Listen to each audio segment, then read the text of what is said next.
there's so many ups and downs as a footballer. There's so many disappointments that can come from anything from injuries to suspensions to finding yourself out of the team and somebody coming in taking your place. Those disappointments can affect performance.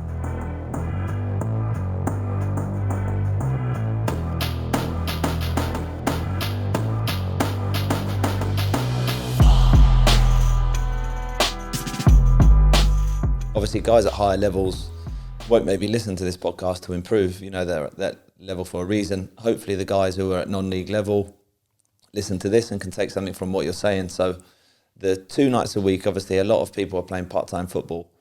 Is that enough for them to develop and improve? And if not, what in your opinion might they be doing to help themselves? And then we're talking about football intelligence still. Okay.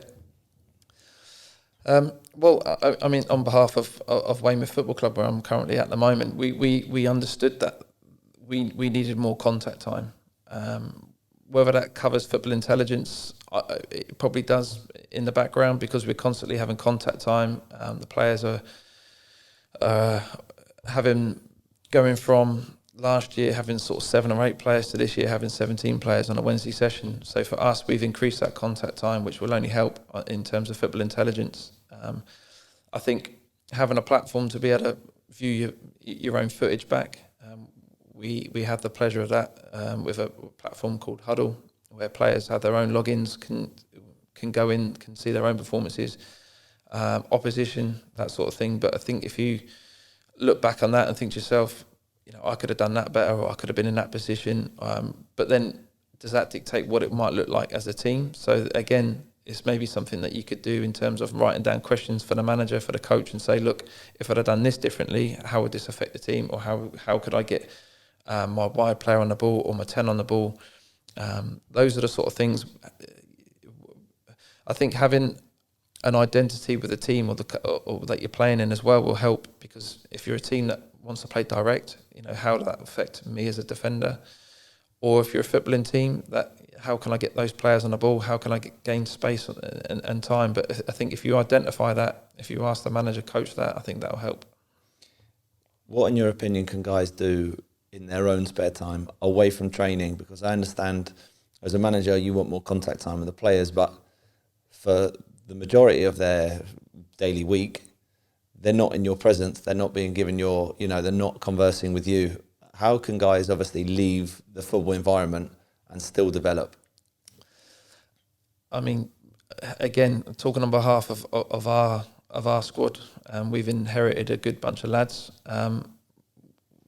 2 weeks ago, we had a Wednesday session where we felt it was more beneficial for the lads to have a day off, given the demands of what we went through the previous week.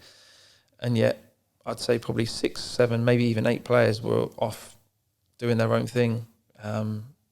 Whether it's at a local park, getting together, working on a bit of sharpness, maybe some more individual aspects might be heading that we've not covered for the week, understanding what you might need to do to prepare yourself for the game.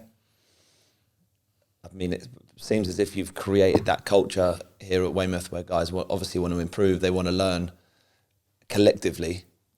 If for whatever reason, I know obviously at that non-league level that you've experienced, there are some players who want to do that, and there's probably a lot of players who might not want to. How can the guys who want to do that in an environment where not everybody's buying into it manage to improve? I think that definitely comes down to the individual, and I think sometimes players have that perception of if the group aren't doing it, why should I do it? And I think if they can see past that and understand that you're doing everything you can, whether that might be gym work to be as strong as you can, whether that's fitness work so that if you do get called upon, or the game's demands on the physicality and the running is getting heightened every single season.